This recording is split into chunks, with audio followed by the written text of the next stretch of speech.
The moment they refused to pay him was the exact moment they unknowingly grounded every life that helicopter was built to save.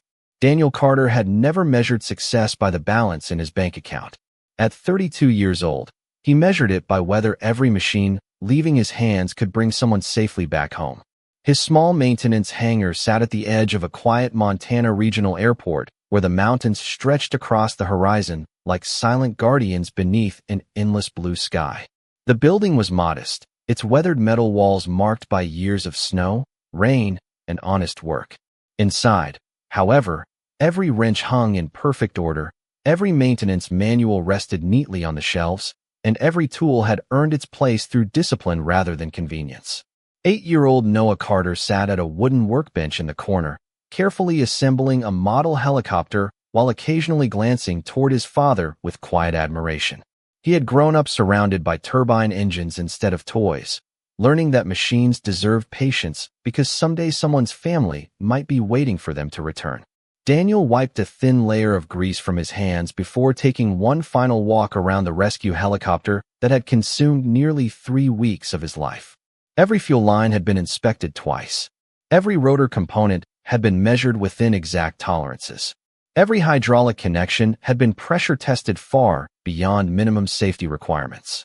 He slowly ran his fingertips across the polished engine cowling, not because he doubted his work, but because habit had taught him that confidence should always come after verification. Outside the hangar, sunlight reflected across the bright red fuselage carrying the rescue organization's emblem proudly along its side. The aircraft looked ready for another decade of service. More importantly, Daniel knew it was ready to carry frightened hikers, injured ranchers, stranded children, and exhausted rescue crews through storms that most people would never willingly enter. The steady sound of approaching footsteps echoed across the concrete floor. Madison Reed entered the hangar wearing a navy business suit beneath a light tan coat, her blonde hair neatly tied back as she admired the aircraft with obvious relief.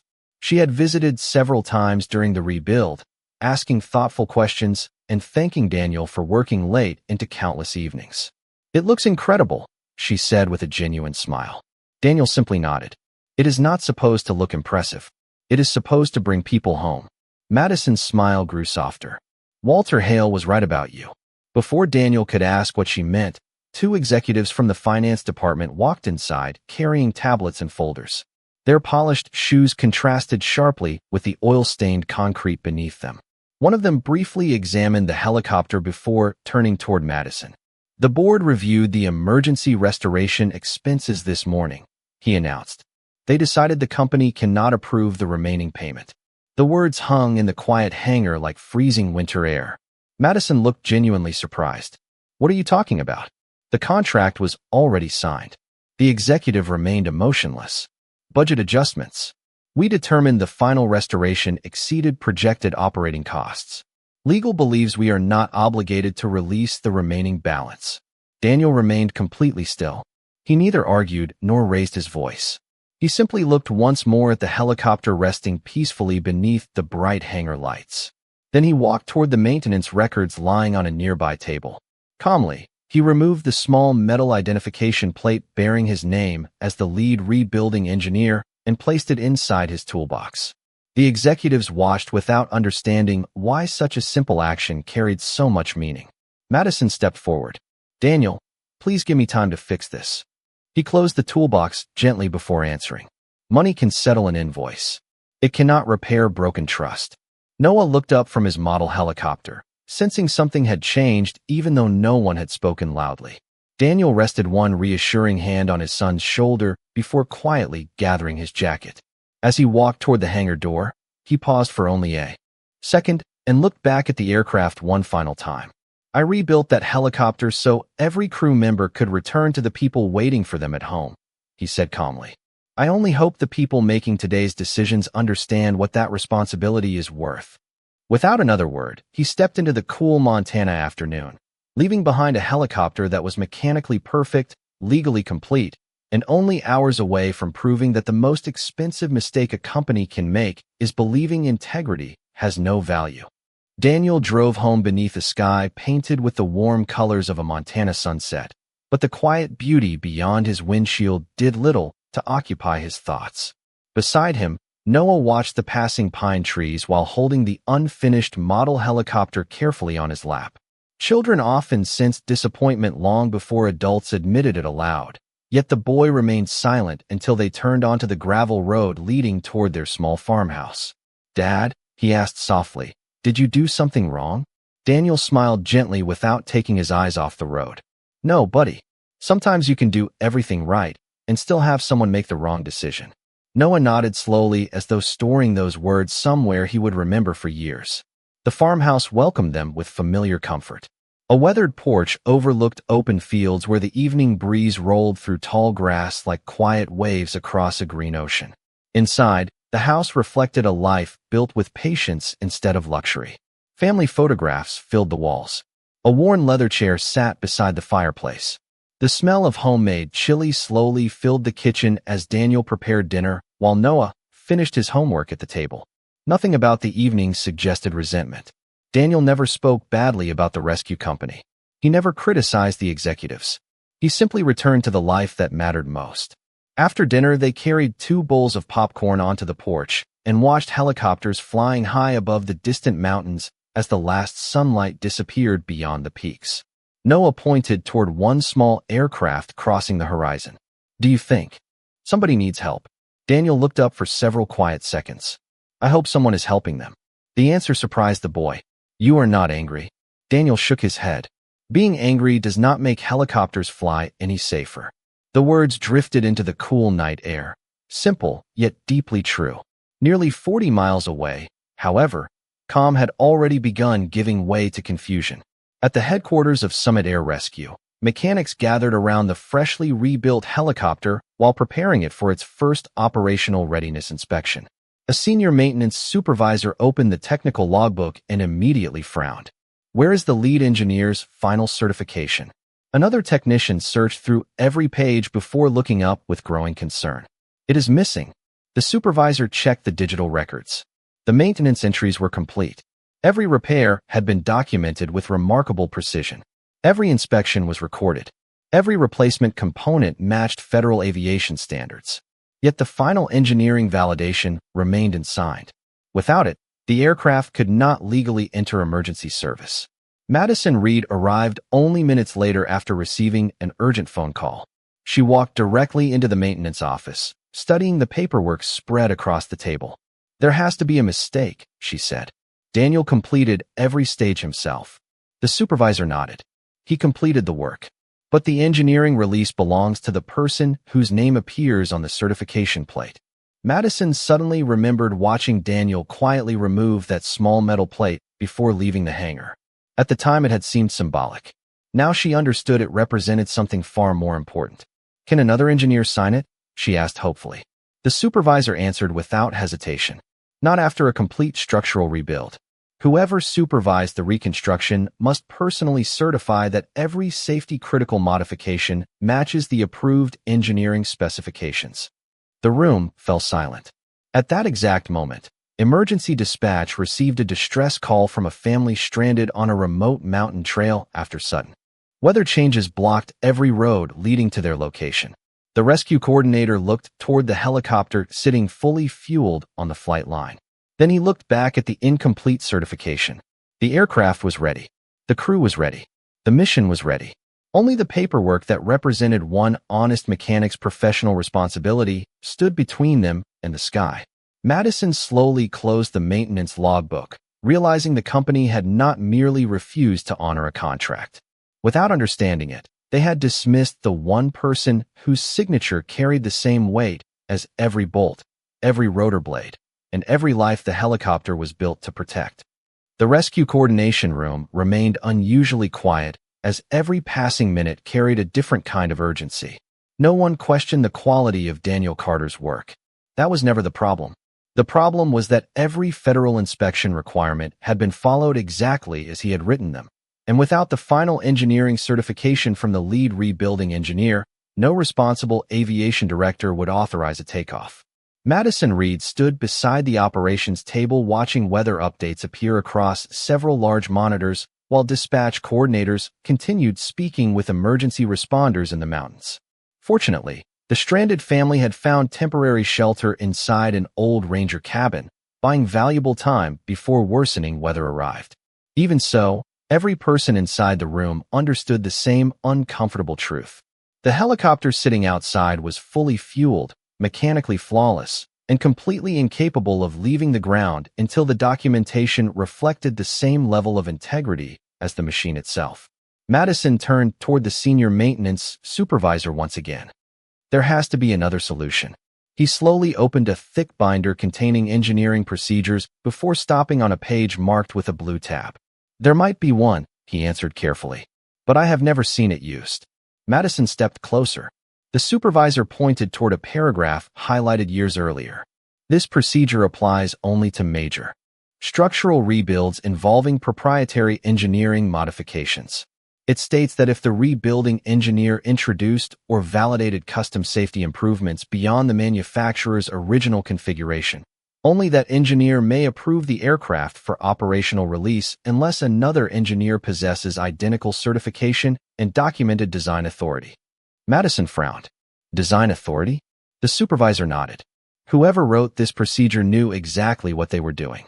Curious, Madison requested Daniel's archived engineering records from the company's personnel files.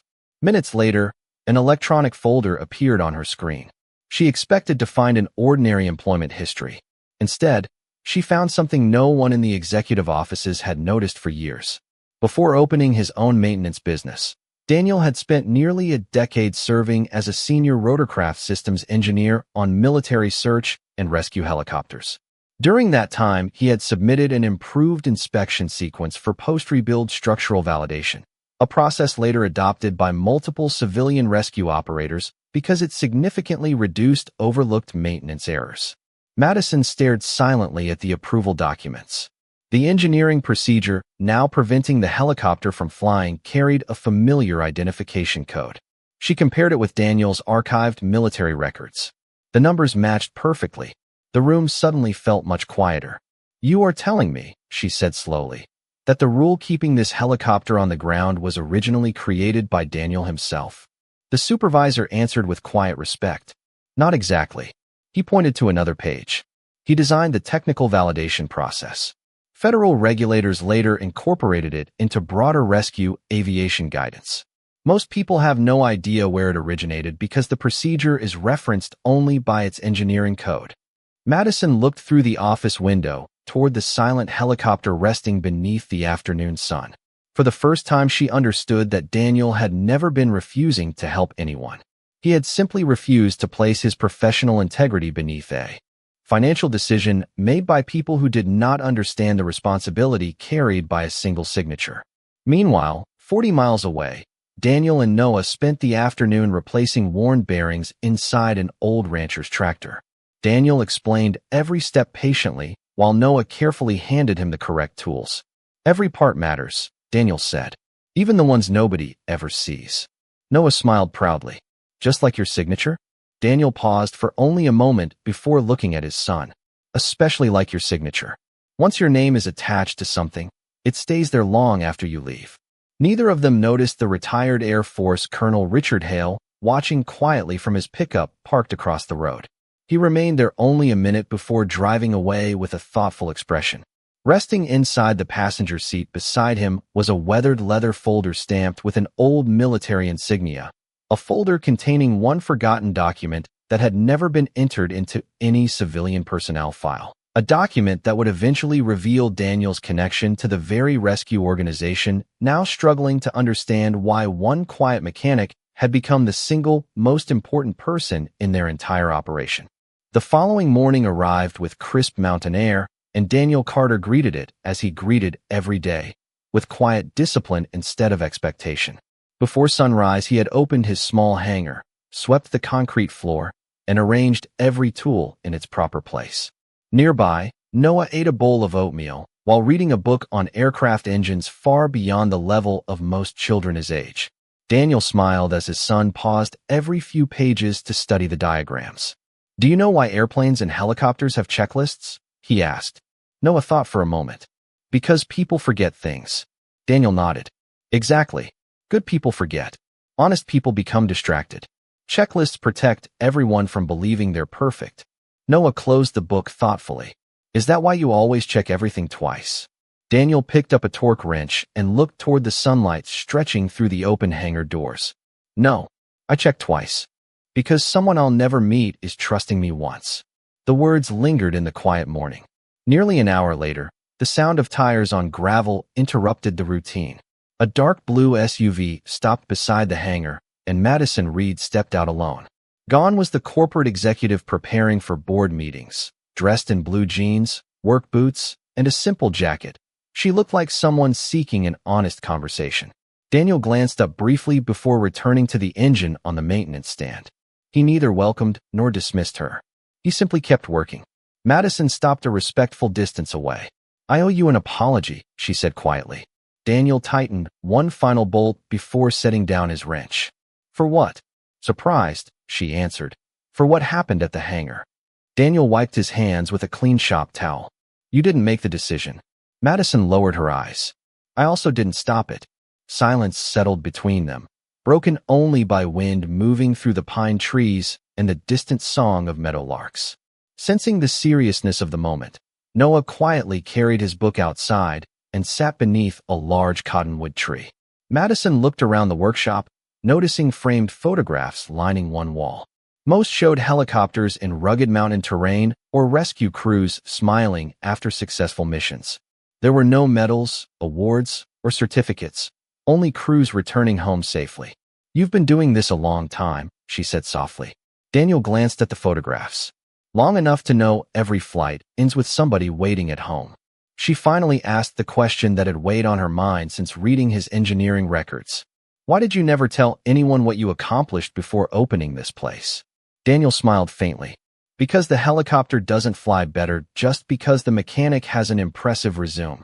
Before she could reply, another pickup truck rolled into the driveway. Colonel Richard Hale stepped out carrying the same weathered leather folder Daniel had never seen before.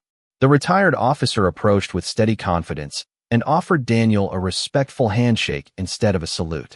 It's been too many years, Hale said warmly. Daniel looked puzzled for a moment before recognition appeared. Colonel Hale. The older man smiled. You still remember. Daniel nodded. You taught me that leadership begins with responsibility and ends with accountability. Hale laughed softly. Looks like you remembered the important lessons. Madison watched with growing curiosity, realizing the two men shared far more history than company records had revealed. Hale gently placed the leather folder on Daniel's workbench, but kept one hand resting on it. There's something inside this folder that belongs to you, he said calmly. I should have delivered it years ago. Daniel looked at the unopened folder without reaching for it. For reasons he couldn't explain, he sensed that whatever it contained had less to do with his past than with the future quietly beginning to unfold. Daniel looked at the weathered leather folder for several long seconds before carefully opening it. Inside rested a faded engineering notebook, several military maintenance reports, and a folded letter sealed inside a transparent protective sleeve. The paper had yellowed with age, but every page had been preserved with remarkable care. Colonel Richard Hale smiled quietly as Daniel examined the familiar handwriting. You probably thought those records disappeared after the program was reorganized, Hale said. Daniel slowly nodded. I was told everything was archived. Hale rested both hands on the edge of the workbench. Most of it was, but not this. Madison remained respectfully silent, sensing the conversation reached much deeper than technical documents. Noah quietly wandered back inside the hangar and stood beside his father, curious but patient. Daniel carefully unfolded the first report. Across the top appeared his own name beneath the title Lead Rotorcraft Systems Engineer. Several pages described the validation process he had developed years earlier, the same process now protecting rescue crews across the country. Yet another document immediately caught his attention. It contained a recommendation for a National Engineering Recognition Award, signed by multiple commanding officers, but never finalized. Daniel looked up with genuine surprise. I never knew this existed. Hill gave a small smile. Because it was never delivered. The older man took a slow breath before continuing. The military changed leadership. Budgets shifted.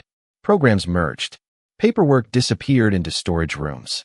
You had already resigned before anyone realized the recommendation had never reached you. Daniel gently returned the document to the folder. There was no bitterness in his expression, only quiet acceptance. Recognition was never why I stayed. Hale nodded. I know. That is exactly why you earned it. Madison looked toward Daniel with growing admiration. Everything she had uncovered inside company records suddenly made much more sense. The man standing before her had quietly shaped safety procedures used by rescue organizations throughout the country without ever mentioning his own contribution. Before anyone could continue, a telephone rang inside the maintenance office. Daniel answered after the second ring. A local rancher explained that one of his crop helicopters had developed a vibration issue and asked whether Daniel could inspect it later that afternoon. Daniel smiled politely. I will be there in an hour. After ending the call, Madison could not hide her surprise. You are leaving? Daniel looked puzzled. Someone needs help. But your own situation? Daniel gently interrupted her. His pilot deserves a safe helicopter just as much as any rescue crew. Hale quietly chuckled. That answer has never changed. Madison finally understood something that no employment file could ever explain. Daniel did not separate people by titles, salaries, or organizations. To him, every aircraft carried human lives, and every repair deserved the same level of care. As Daniel gathered his inspection equipment, Noah reached into the open leather folder and carefully removed a small brass challenge coin resting inside a cloth pouch. One side displayed an eagle above mountain peaks. The other side carried a simple inscription, integrity before recognition. Noah looked up at his father. Is this yours? Daniel turned the coin over in his hand with visible surprise. I have not seen this in years. Hale smiled knowingly. There were only 12 of those ever made. They were presented to engineers whose work permanently changed rescue aviation. Madison examined the coin closely.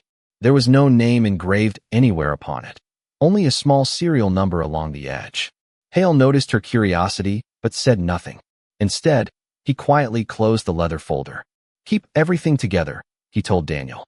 One day somebody will ask where all of this began. Daniel slipped the coin into his shirt pocket without another word. None of them realized that the tiny serial number engraved along its edge matched the same engineering identification code printed on every certification procedure now grounding Summit Air Rescue's helicopter, a detail so easily overlooked that it had remained hidden for years, waiting for the exact moment when the truth would finally connect every forgotten piece into a story that no executive, regulator, or pilot had ever imagined. By late afternoon, the bright blue sky above western Montana had become a blanket of dark gray clouds rolling steadily across the mountains. At Summit Air Rescue headquarters, every operations screen displayed the same weather alerts as dispatchers monitored conditions minute by minute.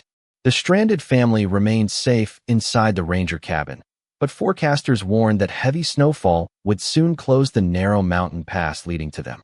Ground crews prepared alternate routes. Yet everyone knew the helicopter remained the fastest and safest option, if it could legally leave the runway before the weather worsened.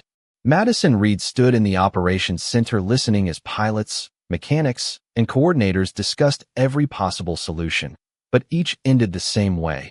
Without the completed engineering release, the aircraft would remain grounded. Victor Lang entered carrying a folder of financial reports instead of maintenance records. We cannot afford unnecessary liability, he declared. We will wait until another certified engineer reviews everything. The senior maintenance supervisor looked at him. That could take several weeks. No engineer will put his name on another person's complete structural rebuild without repeating every inspection from the beginning. Victor folded his arms. Then that is what we will do. Madison could no longer hide her frustration. People depend on these aircraft every single day. We do not have several weeks. Victor answered confidently. We have procedures for a reason. The supervisor replied quietly. The procedure you're quoting was written by the same man you refused to pay. Silence settled over the room. Meanwhile, nearly 50 miles away, Daniel finished inspecting a rancher's crop helicopter. He patiently explained that a worn vibration damper would need replacement before the next spraying season. The grateful rancher offered immediate payment, but Daniel accepted only the agreed amount without adding unexpected labor charges. As they shook hands, the rancher smiled. That's why everyone around here trusts you. Daniel simply replied. Trust takes longer to build than engines. Before leaving, he felt his phone vibrate in his jacket pocket. Several missed calls from Summit Air Rescue appeared on the screen. He quietly slipped the phone back without listening to the voicemails. It was not anger that kept him from answering, but his belief that important conversations should happen face-to-face rather than through hurried apologies over the telephone. Back at the farmhouse, Noah sat at the kitchen table polishing the small brass challenge coin Colonel Hale had returned earlier that day. Turning it beneath the warm light, he noticed tiny engraved numbers around its edge. Curious, he opened one of Daniel's old engineering notebooks nearby and found the same identification number neatly written in the corners of several technical drawings. Noah smiled, assuming it was simply another way his father organized paperwork, unaware the matching numbers represented something far greater than a filing system. As evening settled across the valley, another emergency call reached Summit Air Rescue. This time, an elderly couple urgently needed transportation from a remote mountain community after severe weather blocked every highway into town. The flight crew stood beside the silent helicopter wearing helmets and survival gear, with equipment packed, checklists complete, and determination unquestioned. Yet no one climbed aboard. They looked through the cockpit windshield at an aircraft capable of flying, but restrained by the same standard of integrity that protected every future mission. Madison stepped onto the rain-soaked tarmac and stared at the motionless rotor blades against the darkening sky. She finally understood what Daniel had tried to teach without ever raising his voice. Safety was never measured by whether an aircraft could take off. It was measured by whether every person involved could honestly say they had done the right thing before asking others to trust their lives to the machine. At that moment, she made a decision that could cost her position as chief executive officer. The next morning, she would stand before the board of directors, reveal every document they had ignored, confront Victor Lang publicly, and, if necessary, risk her entire career to bring Daniel Carter back, because she now realized the company did not simply need his signature. It needed the character behind it. The next morning, the boardroom at Summit Air Rescue felt colder than the mountain air outside. Through the long windows, the rescue helicopter still sat motionless on the runway, exactly where it had remained for the past 2 days. Around the polished conference table, directors reviewed financial reports while Victor Lang confidently presented projections defending his decision to delay payment for contracted maintenance work. Madison Reed listened without interruption until the presentation ended. She then stood, placed Daniel Carter's engineering records beside the quarterly reports, and said calmly, "Before anyone votes on another budget adjustment, you deserve to understand what this decision has actually cost the organization." The room fell silent as she explained how Daniel had rebuilt the helicopter beyond minimum standards, how his engineering validation process had become an industry benchmark, and how federal certification regulations required the rebuilding engineer to personally release an aircraft after major structural reconstruction. Several directors exchanged surprised glances as they realized the helicopter was grounded not because of bureaucracy, but because the company had dismissed the very engineer whose expertise ensured every future mission was safe. Victor leaned forward. "This is emotional storytelling, not business." Madison met his gaze without raising her voice. "No, this is risk management. We refuse to honor the contract of the person whose judgment we trusted with human lives." One director quietly asked whether another engineer could complete the certification. The senior maintenance supervisor answered honestly, "Yes, but only after repeating every inspection, structural measurement, system calibration, and flight readiness verification from the beginning." That could take weeks. Silence settled across the room before the chairman finally folded his hands and said, "Then we need Mr. Carter." Madison nodded. "I agree, but he may not agree to return." After a brief glance toward the runway, the chairman replied, "Go ask him anyway." Less than an hour later, Madison drove along the familiar gravel road to Daniel's hangar and found him exactly where she expected, helping Noah install a new tire on an elderly neighbor's utility trailer. Father and son worked side by side without hurry, Noah carefully tightening each lug nut exactly as Daniel had taught him. Daniel noticed Madison's arrival, but continued until the trailer rested safely on the ground. Only then did he wipe his hands and walk over. "Good morning," he said politely. Madison took a slow breath. The board knows the truth now. Daniel simply nodded. I figured they would eventually. Looking directly at him, she said, "They want you to come back today. The rescue crews need that helicopter." Daniel remained quiet for a moment before glancing toward Noah. "I've never forgotten that." Madison hesitated before asking softly, "Will you help us?" Instead of answering, Daniel walked into the hangar and returned carrying the same maintenance logbook he had closed days earlier. He placed it gently on the workbench between them. "Before I sign anything," he said, "I'm inspecting every system one more time." Madison looked puzzled. "You already inspected everything twice." Daniel smiled faintly. "I know, but the helicopter has been sitting outside through changing weather for 2 days. Temperatures change. Hydraulic seals settle. Electrical systems can develop unexpected faults. Hope is never a replacement for verification." In that moment, Madison realized he was not negotiating for leverage or seeking revenge.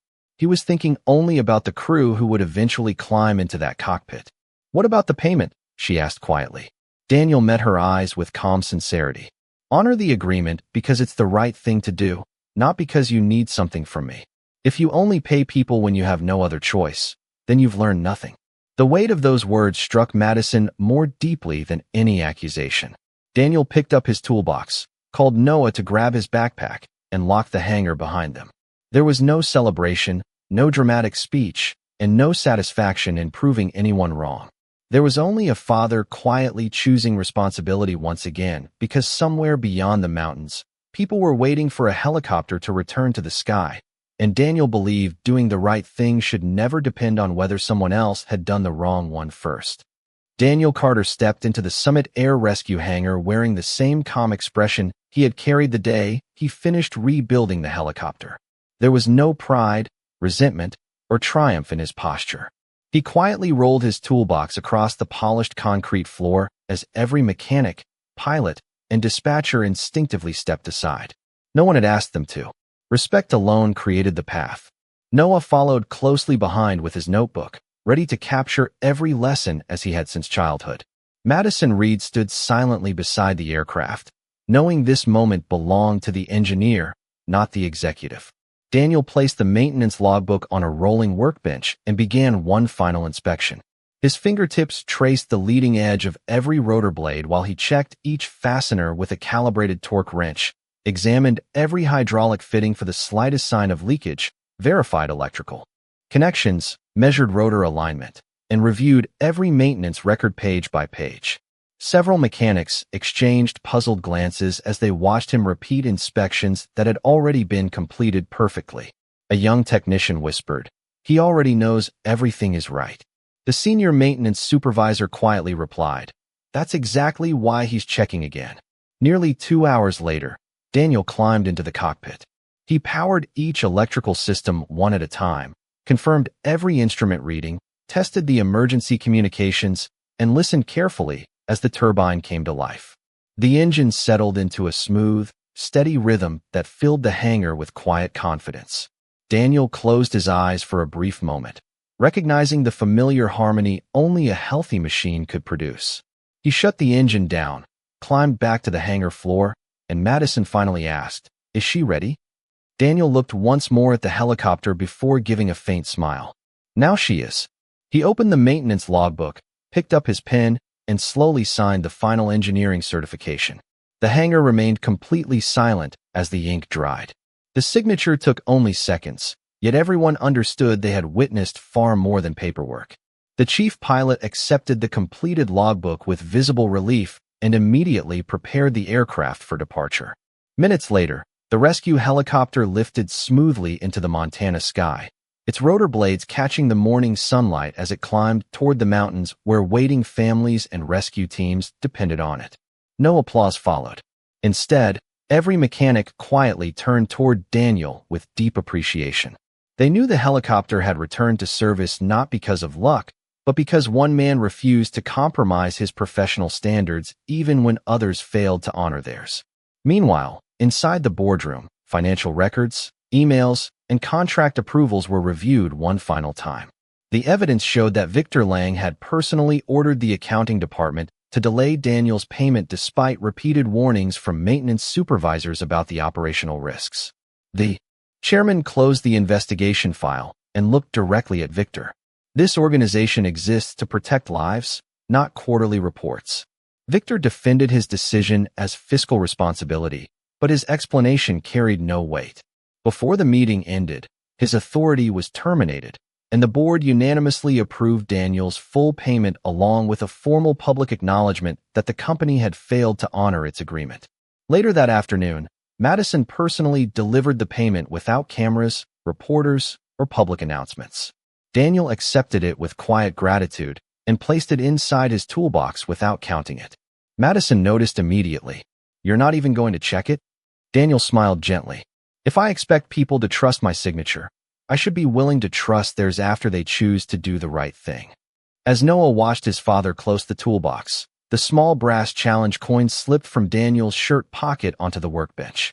It landed beside the completed engineering certification, and for a brief moment, the matching identification numbers reflected in the afternoon sunlight, unnoticed by everyone except Colonel Richard Hale, whose quiet smile revealed that the final piece of a much older story was almost ready to be told.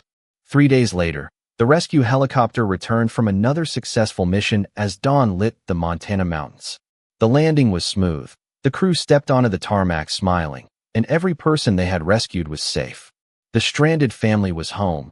The elderly couple had received medical treatment, and volunteer teams had completed their operations before another winter storm arrived. To most people, it was simply another successful day. To Madison Reed, it was proof that integrity could never be measured on a balance sheet because its true value appeared only when lives depended on it. That afternoon, the board of directors gathered again, but this meeting was different. The chairman invited Daniel Carter to stand before the pilots, mechanics, dispatchers, and staff assembled in the maintenance hangar. Daniel shifted uncomfortably as Noah stood proudly beside him and Colonel Richard. Hale watched quietly from the back. Madison stepped forward. "There are moments when an organization must admit it was wrong," she said. "We believed expertise could be replaced, character could be negotiated, and integrity could wait until it was convenient. We were wrong." Silence filled the hangar. Turning to Daniel, she continued, "You rebuilt more than a helicopter. You reminded us why we exist." She announced that Summit Air Rescue had unanimously created the position of Director of Engineering Standards and Flight Safety and asked Daniel to lead every future maintenance certification program. Daniel smiled politely. "I'm honored, but I'll only accept if every mechanic has the authority to stop a flight whenever safety demands it, regardless of schedules, budgets, or titles." The chairman nodded immediately. "Effective today, that policy is permanent." A quiet wave of relief spread through the room. Mechanics knew their professional judgment would never again be overruled by financial pressure.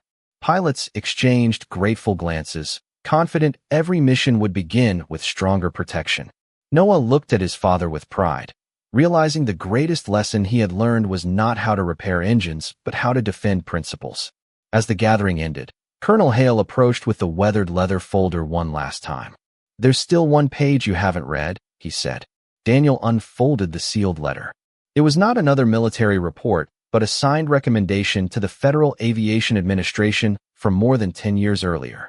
It proposed that Daniel's post-rebuild engineering validation process become the national standard for civilian rescue helicopter certification. Attached was a handwritten note explaining why Daniel's name had never appeared publicly. At his own request, the committee had removed his recognition before publication so the process could be adopted faster without being tied to one individual or restricted by proprietary licensing. Daniel had willingly given up personal credit because he believed safety standards should belong to every rescue crew, not a single engineer. Madison lowered the letter, stunned. "You gave away the recognition?" Daniel glanced toward the helicopter resting outside the hangar. "If a family is rescued because a mechanic follows the right checklist," he said quietly, "they don't care whose name was on the first draft." Colonel Hale smiled. That was the test almost no one understood. He placed a brass challenge coin beside the original proposal. Those serial numbers were never just identification codes. They marked the 12 engineers chosen as guardians of rescue aviation. 11 accepted public recognition. Only one requested complete anonymity. Suddenly, every clue fit together. The matching engineering code, the forgotten recommendation, the missing recognition, and the unusual certification process. Daniel had never simply written a maintenance checklist. He had quietly built the safety foundation used by rescue helicopter organizations across the country while allowing others to receive the spotlight so the system could save lives without delay. No one spoke for a long moment. Outside, another rescue helicopter rose into the bright Montana sky, carrying people whose names Daniel would never know. He watched it disappear beyond the mountains with the same peaceful expression he had always worn, because the greatest reward for a person of quiet dignity was never applause. It was knowing that somewhere, someone would return home safely because he had chosen character over recognition long before anyone understood the true value of his silence.